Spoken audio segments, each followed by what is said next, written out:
Karahi, welcome to We Have Ways, making you talk with me, Al Murray, and James Holland, of course. And James, you've rustled up quite the guest for us. Yeah, I have actually. You know, we've had Sir Max Hastings, we've had Professor this, we've had Doctor that, but today we've got Ross McCall, and I'm absolutely thrilled about it. And Ross, as I'm sure everyone knows, was Joseph Liebgott in, of course, Band of Brothers, which is everyone's favourite Second World War miniseries, and certainly mine by about 100%. And Ross, you and I had a funny dinner in Bayeux a few months ago, didn't we? It was such a great moment walking into the rep. First of all, thanks for having me. Second of all, I would much prefer having a doctor or, you know, somebody of high esteem on your show rather than an actor who wears makeup and, you know, learns lines. But yes, we did. We had a wonderful dinner and we became fast friends, dare I say. Yeah, no, we absolutely did. And it's brilliant to have you on and talking about, I mean, you know, it's 20-odd years now, but it still feels very fresh. I mean, you know, when I watch it kind of on an annual basis, it still seems to kind of hold up very, very well, I think. We talk about that. I mean, listen, there's a big fandom for Band of Brothers, and it's the show that keeps on giving. It really does. You know, here I am still talking about it 22 years ago, and normally that means that you haven't really done bugger all else since. But I've you know, I'm very lucky. I've done a plethora of TV shows and films since. Yet this is the one that I come back to, and this is the one that people really want to talk about. Did you, when you were making it, is that what you thought would happen? Did it feel like you were on a thing that was going to live forever, or was it just another job? No, Al, I mean, to be fair, this is an ongoing discussion with me and some of the fellas too. Some guys would say, no, I had no idea. I was, you know, just jumping into this thing, thinking it would be fun. When you have, you know, Mr. Spielberg and Mr. Hanks at the helm of your project, if you are in any way a film buff, which I was growing up and still am, I'm working with the best. So I had a very sneaky suspicion that it was gonna be all right, you know. But one of the amazing things about Band of Brothers is obviously a large part of it is filmed in Britain. A large part of the cast is British, you know, from Dick Winters all the way down to Joseph Liebgott. How did it come about for you? I mean, where were you in your career when you suddenly got the call up and you got the audition and suddenly you were looking at Tom Hanks? Well, so I'd been working professionally since I was 11. And a lot of people go, oh, wow, your parents must have been involved. Not at all. You know, Dad was a firefighter, Mum was a nurse. I was a troublesome kid. And the only deterrent from said trouble at school was they thought it'd be fun to stop giving me detentions because that was doing nothing, was to throw me in a choir, which I thought was my version of hell. And then it turned out, you know, I had some pipes on me as a kid. So, I'd been working solidly as a child actor, doing a lot of theatre, a lot of TV, and then subsequently film. So my first film was, I would have been 14, I think. It was with Jeremy Irons and Ethan Hawke. And what was that? It's a film called Waterland, which really is a dreadful film.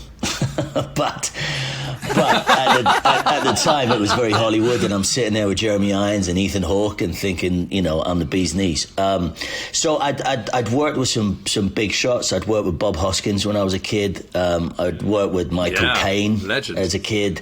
So I was working.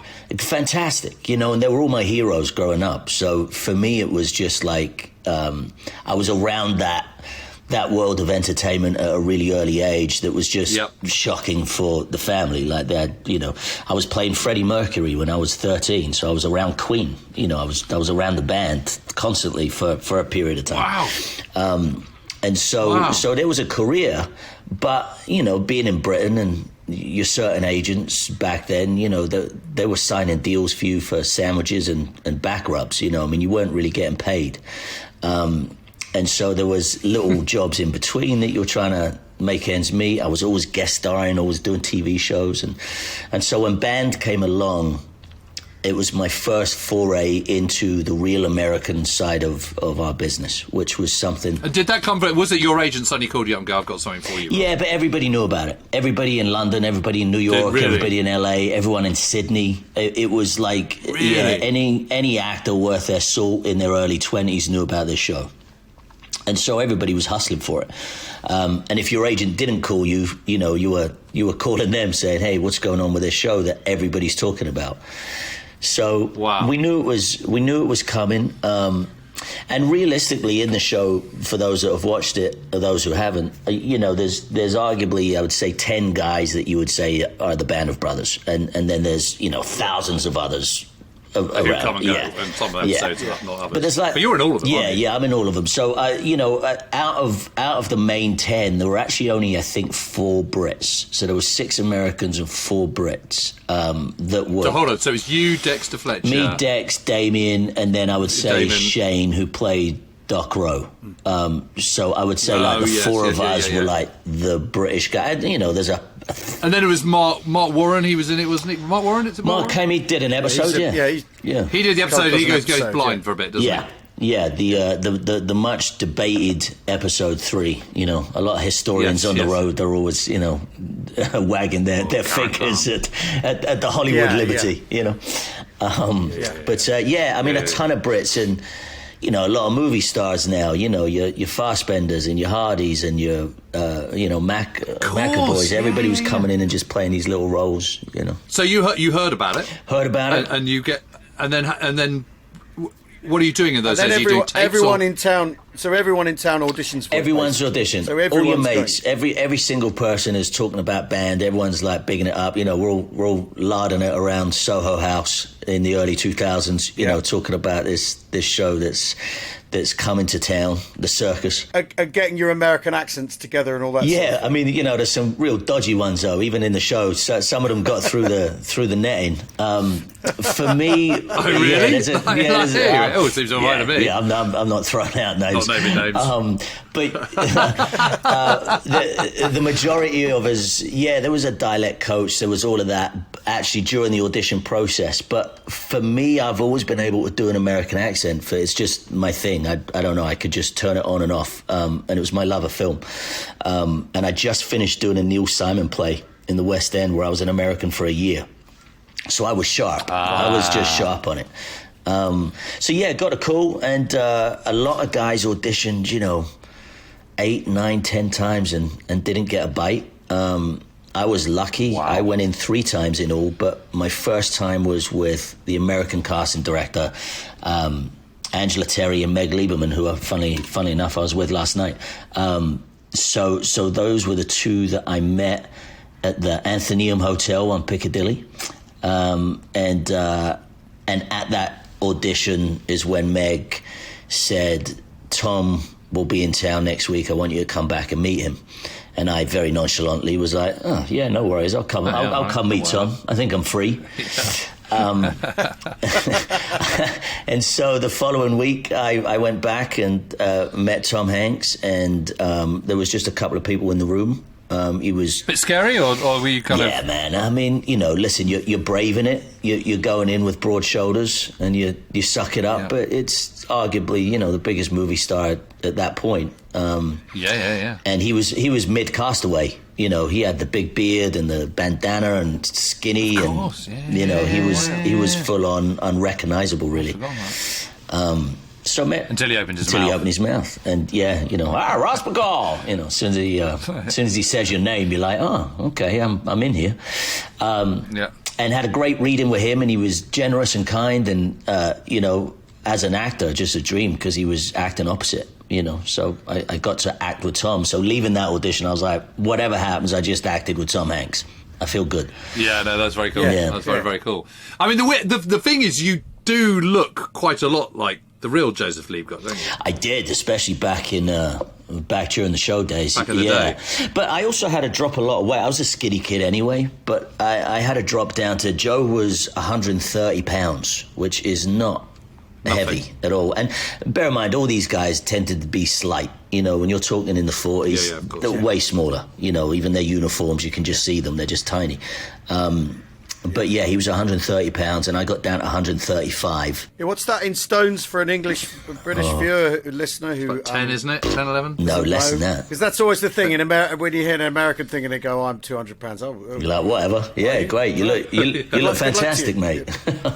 Exactly. Have you lost weight? I actually don't know, and I would love to Google that right now, but it's slight. It's slight, and it's and small for you. So I was a skinny kid, own. I didn't have meat on my bones anyway, but I had to get down, and I used a brilliant Hollywood diet of cigarettes and exercise, you know.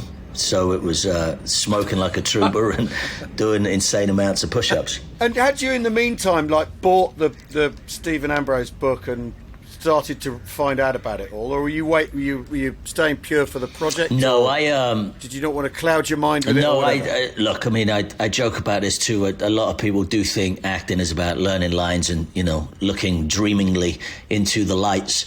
But the truth is, you know, those of us that take it super serious, you research. And this is before the internet. This is how old I'm dating myself. But, you know, I got the book before the first audition. So I was about halfway through the book when I met Meg. And then I made sure I finished the book before I met Tom.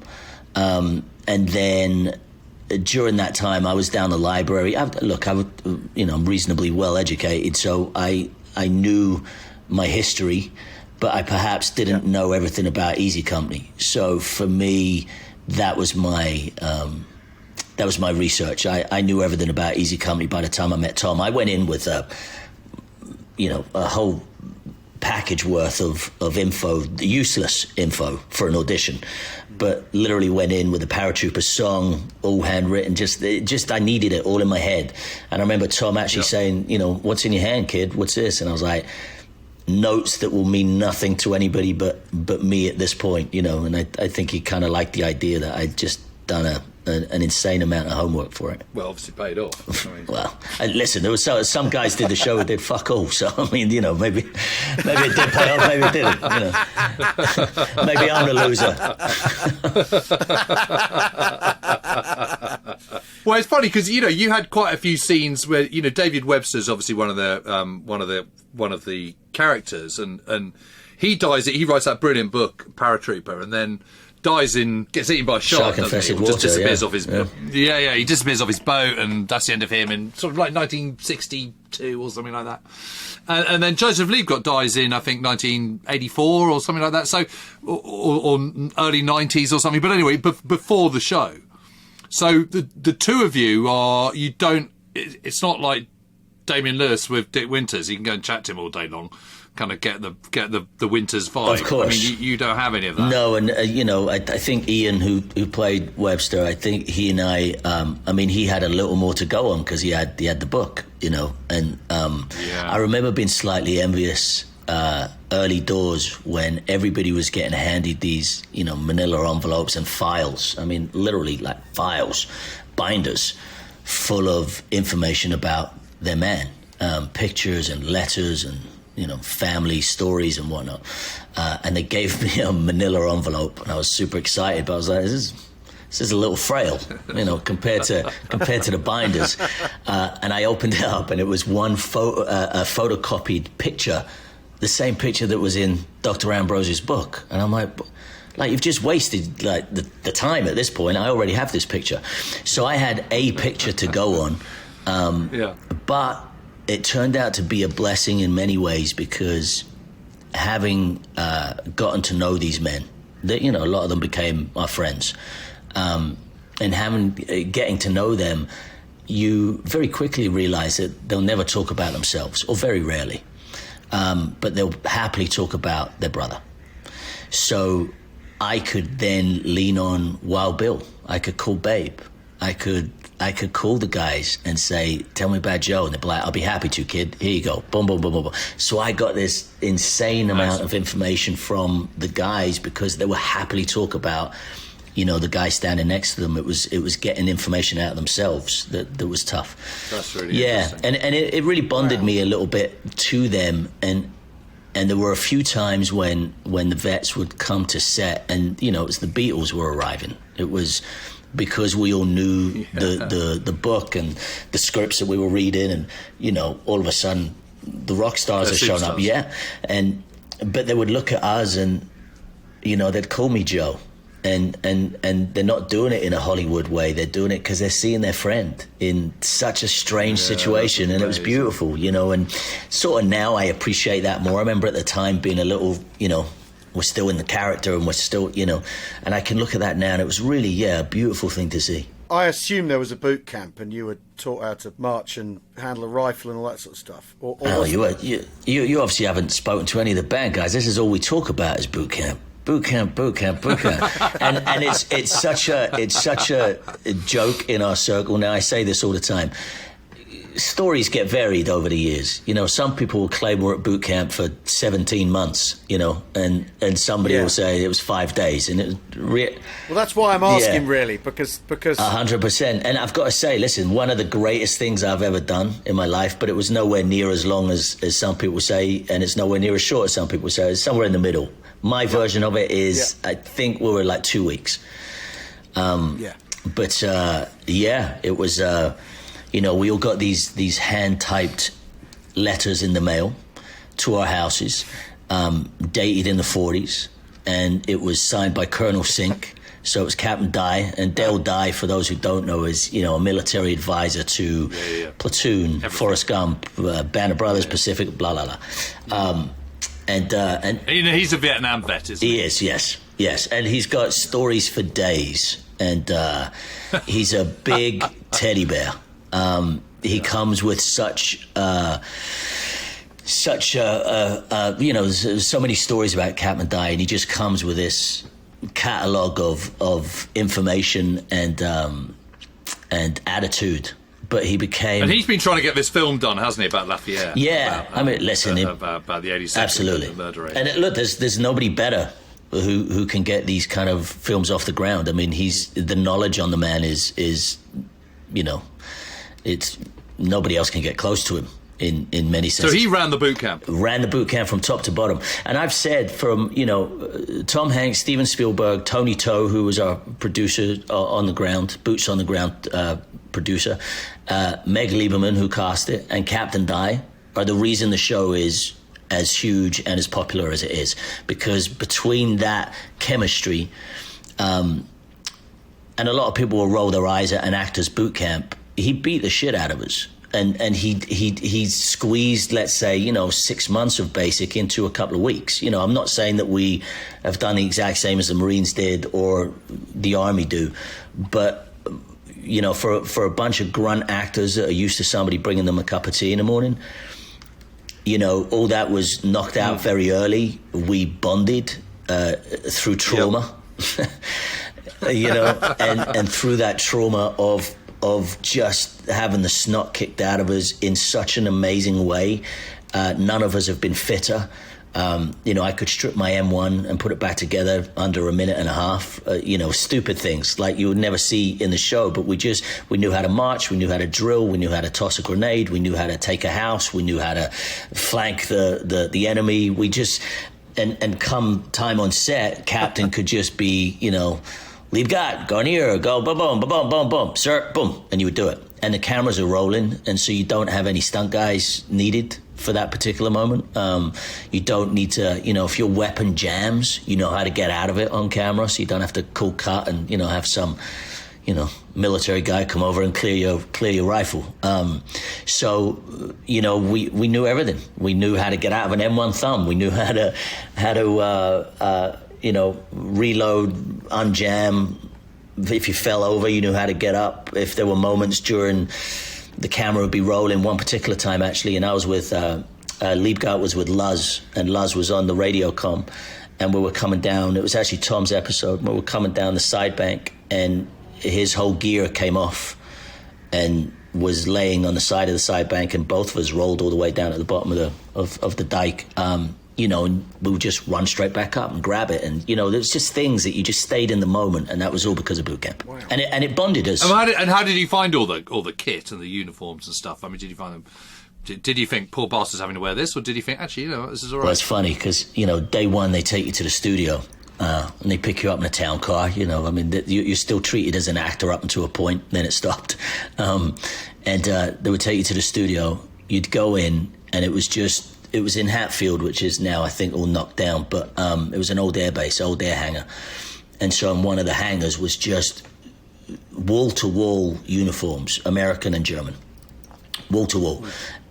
And so they would kit you up in your paratrooper outfit, you know, the woolen shirts and you'd have your A1s, you'd have your Class A's at one point. And you put all this gear on and you think you look like the man, you know? You're like, I'm a paratrooper. We've since seen the Polaroid pictures of those, and none of us look like the man. None of us look like a paratrooper. We look like these dorky little kids with big helmets, you know? After boot camp, because boot camp, we were in uniform pretty much the entire time, apart from PT. So all our physical training, we could wear, you know, your gym gear, but that was it. So it's a bit like the first episode. Yeah. It was 100% like the first episode. And what he was doing, was bonding the guys. I mean, I trauma bond as a joke, but that's true. Guys were hitting walls left, right, and centre. And it just put everybody in this same place of, look, we're exhausted, we're beat up. You know, we're not fighting in Bastogne. You know, we're not in a foxhole. And they would keep us up for 2-3 nights at a time. And they were, you know, trying to deprive us of sleep and normality and, you know, making us, you know, certain people throw up as they're running, which is in the show. I mean, you know, they were just being slightly, I mean, they'd never get away with it in this day with the Me Too movement. They'd be done. But it must have been a hell of an experience. And I guess when you're on that boot camp, you're starting to think, okay, this is, I mean, I thought it was serious when I met Tom Hanks, but now I'm getting it's really serious. You know, this is a major show. This is not something. This is not like the Hollywood of old where you just sort of turn up and it's sort of plastic sets. They had us in barracks. I mean, you know, we're down in the south of England in a used barracks. So we're all bunking next to each other. We've all got, you know. Really? And everyone mucked in, right? Because, I mean, after all, you know, and if someone did do this, I don't want you to rat them out, but you could go, well, I'll wait for when the cameras roll. You didn't have an option to opt out, right? Because a real boot camp, you can fail. They fire you. They kick you off. They kick you out the army. There was a fear there, to be honest, though, and everybody talked about it. There was a fear that you would get fired. So yeah. Oh, right. So if you and you took it serious, and they sort of let you know that. They sort of let you know that. Right. Listen. Okay. Actor boys, this was expected of you. There's no part of this. If you don't step up, if you don't become a part of this, then you're out, and somebody else will come and take your role. Right. So, and also another genius stroke from the producers. You know, Stephen and Tom, so Spielberg and Hanks came down to boot camp early on and had the chat with us. You know, we're all in the cafeteria, and they stood there and they went, "Look, this is going to be hard. You're going to want to, you know, sit some of it out and go, no, I'm calling my agent. Just do it. Just get through it. Yeah. Just do it. We want you to be these men. And the only way you're going to be these men is by doing this. And we can't have any, you know, Hollywood revolt. We can't have anyone sort of, you know, whining them up. Anyone shirking or, and if you do, you know, we'll send you home and no hard feelings. And, you know, and everyone was like... Yeah. That's amazing. Yeah, you're not going to be a bunch of wetties, are you? You're just going to the only reason I recall it is this, you know, when they made the Wild Geese, they had a boot camp for Wild Geese. And Richard Burton said, "You can fuck off. I'm not doing that." I can't imagine Roger did it. Did he? No, none of them. They all decided. They all opted out. All the stars said, "I'm not doing it," because you know. I think Burton said, "I was in the RAF for 8 months. I've done my bit. Thanks very much." They talked about it on Ryan, on Private Ryan. There was a big actor revolt, and it was Tom that wrangled everybody in. You know, a lot of the actors were like, "Fuck this, no way. This is, you know, I'm not getting yelled at. I'm not getting barked at. This is stupid." And Tom was like, "Just come on, let's just all do it." And he was the ringleader, and he made, you know. And if Hanks is going to stay, you're all going to stay, you know.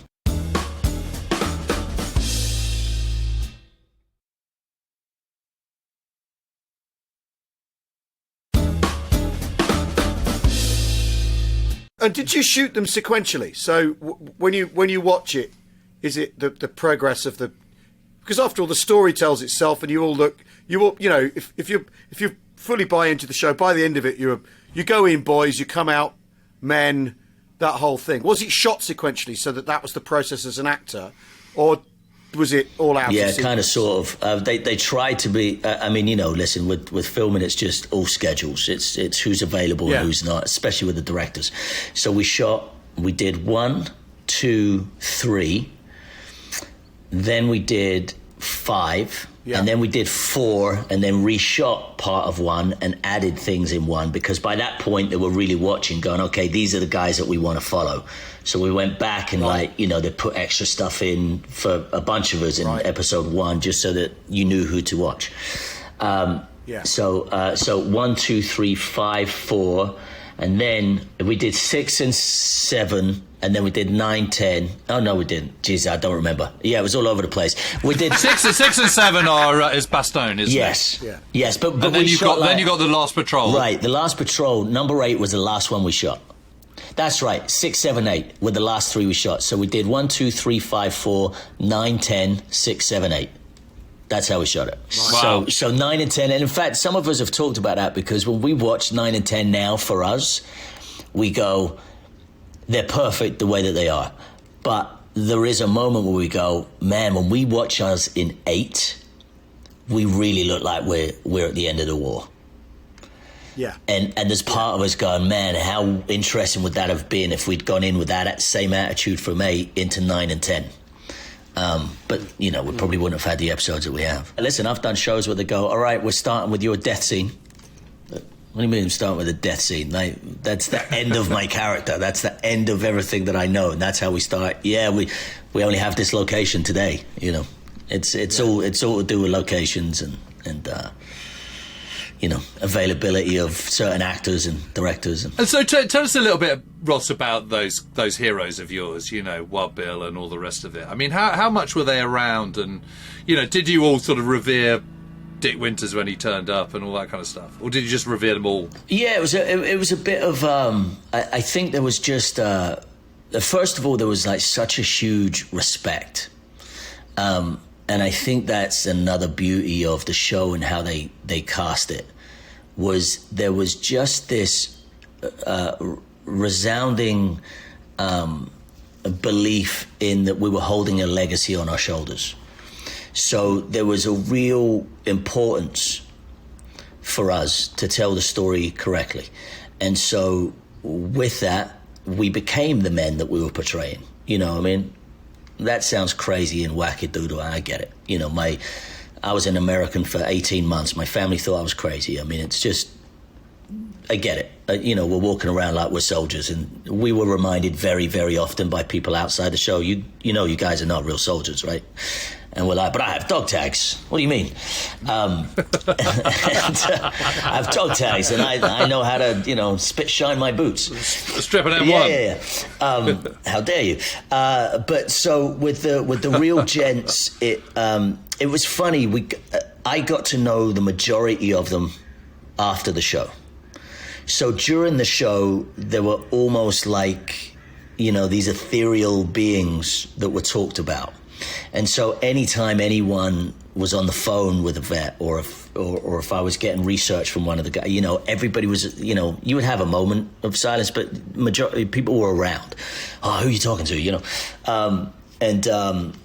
But I got to know most of the guys after, and I think that's because a lot of them knew that the show was being made. There was a little bit of, it's tough because the Hollywood, you have to take certain liberties. Otherwise, you've got a 36 episode show rather than a 10, right? You can't tell everybody's story. And sometimes some stories get molded into one to make it easier, because the truth is we already have history fanatics. We already have people interested in that genre as our audience. As a TV show, it's entertainment. You want the world to watch. And so to get the world to watch, you have to be entertaining. And so you have to, bring certain stories into one and whatnot. So I think there was a little bit of resistance may be the wrong word. I think apprehension with some of the guys of, they didn't know if their story was going to be in the show. It was in the book, so it will be in the show, right? And, that was yes sometimes and no other times. So I think there was a little bit of nervousness of, let's see how these Hollywood hacks do this. Let's see if it holds up. And of course, I think once they saw the show, any personal ego was out the window, because they just didn't have that. And it was like, yes, this is a story that needed to be told, and we're really proud of it. So, we used to drink with these men, and by God, could they drink? But you know, I mean, I would travel all over America. We would be doing various charitable panel discussions, or we'd be opening museums, or we'd be invited to the Pentagon, you know, or we'd go all these crazy air bases, you know, and just going with them. We just treated them like the rock stars that they were. I mean, you know, as actors, we tend to get a little bit of shine and a little bit of excitement, but, you know, we made sure that A, that was all focused on them, but B, honestly, some places that we did go, they could care less about, you know, the TV shows that we're doing. They just want to see the guys. So that bond was lovely, you know, and through the years, you got closer to certain ones because you would see them more often. You know, Babe used to always just try and give stuff to me all the time. Like, it was ridiculous. Hey, kid, I got this, you know, just kept giving me, Babe, I'm not taking your jacket. Like, I don't need your jacket. You know, nah, kid, come on, it's good, you know. And I would see Ed Tipper all the time. And, you know, Major Winters was, you know, a figure that we all looked up to, and you could tell why, you know, when you met the Major, there was a real aura. Well, it's really interesting. So a friend of mine over in the States, he lives in Gettysburg, called Eric Dorr. He's got a lot of Dick Winter's papers. He bought them off the family when Dick passed away. And reading the letters, it's really interesting because he's really a driving force with the book and then with the TV. He's the one who's writing to all the veterans going, come on, we've got this project, come and get on board. Really interesting. The person who absolutely refuses to have anything to do with it whatsoever is Ronald Spears. And his letters, you know, in the book and in the TV series, you know, Ronnie Spears is this kind of absolute Iceman, isn't he? I mean, you know, he's this kind of rock cool, doesn't get scared, you know, slightly scary himself. And in the letters, he comes across as a much more kind of vulnerable person. And and repeatedly in the letters to Dick Winters, he says, I think back on those days and I just keep thinking, how the hell did we do what we did? How did we do what we did? How did we get through it? It's all that kind of thing. And it's so funny because, you know, obviously as a kind of sort of 80-year-old man or 70-year-old man or whatever he was at that time that he was writing those letters, he just can't put himself back into that 24-year-old that he was in 1944. Well, I think there's a big part. I mean, Spears is such. You're right. I mean, the character in the show, beautifully played by Matthew Settle, is. It's brilliant. It's such a great portrayal, and he really is one of those characters that you're not sure if you should root for or not. You know, which is why it's so beautifully played too. But there's that great line that Graham Yost, one of our writers, and I'm going to butcher it, but, you know, it's where in episode 7 where he's talking to Lipton and, you know, he says, look, there's a reason the men think I'm such a scary man, you know. I mean, it's good to have your men fear you, you know. And it was just such an interesting thing. But just talking about the letters there for a second, it's... For me, we forget there was a thing called PTSD back then that we just didn't know about. And so, of course, when they're now hitting 80s and 90s, there's a lifetime of pride, but I'm sure there's an awful lot of regret. I'm sure there's an awful lot of, you know, hidden fears and angers and, you know, anxiety. Well, and Liebgott's got some, you know, he's got some... Lieb disappeared. History, hasn't he disappeared after the war. Like, he wouldn't pick up the phone to the guys. But he, you know, he got accused of, didn't he shoot some German officer escaping or something? Well, it was Spears had you know, the rumor was it was Spears found out where a commandant was staying up in the Alps, and, you know, and Liebgott went up and took care of the business that he felt he needed to. But also, he was known for being, Joe was known for being brutal with the Germans. So, you know, there's also that bit where Winters takes his rounds away. You know, he says you get one round. Yes, he gives you just need one. Yeah. You know, if you take a shot, they'll jump you, you know. He was Jewish, wasn't he, originally? Or his family were Jewish? Or they converted to Catholicism? Is that right? There's so many stories. There's so many stories that came out after the show, and again, this is just, you know, pre-internet, so the research was limited in a sense. We've heard that there was, you know, that he claimed just to be Jewish, just to he never corrected anybody. Everybody thought he was Jewish because of the name. Again, listen, unless you have the man himself or somebody right next to him that's going to tell you that story, I mean, you're fabricating, So we certainly played it like he was Jewish, and one of the only few Jewish members of Easy Company. And then, but a German surname. Grandmother was German, so he's Austrian, I believe, and so him speaking German was such an interesting thing for me to develop as a character, being a Scottish guy who sounds with got a dodgy London accent, and I'm playing an American Jewish fella who speaks German. It was great for me because I had a ton to get my teeth into, but. But PTSD was a big thing with Joe. A lot of the guys I would speak to, and I said, where'd he go? And they said, after the war, he did not want any more to do with it. They would call him, and his wife would pick up the phone, and she'd be like, and they'd be like, can we speak to Joe? It's Bill, Joe, it's Bill. Click. Phone would just go down. So, while Bill would tell me that, he was like, he didn't want to engage. Done with the war. And, obviously having some real, mental trauma with it. Yeah. Yeah. It's a real responsibility, isn't it, though, when you're playing someone who a real person. That's different to playing anything else, isn't it? But also then there's also the tension with it being entertainment and so on, so things get compressed or exaggerated. Would you sometimes think... And obviously, the last thing anyone wants to hear is an actor going, "Well, I'm not sure my character will really do that." It's that's going to cause you trouble, isn't it? But were there moments where you'd think, "Is this right? Is this what he would have done?" Or do you keep that to yourself? I think there was the only time that would ever come up is if there was something that made.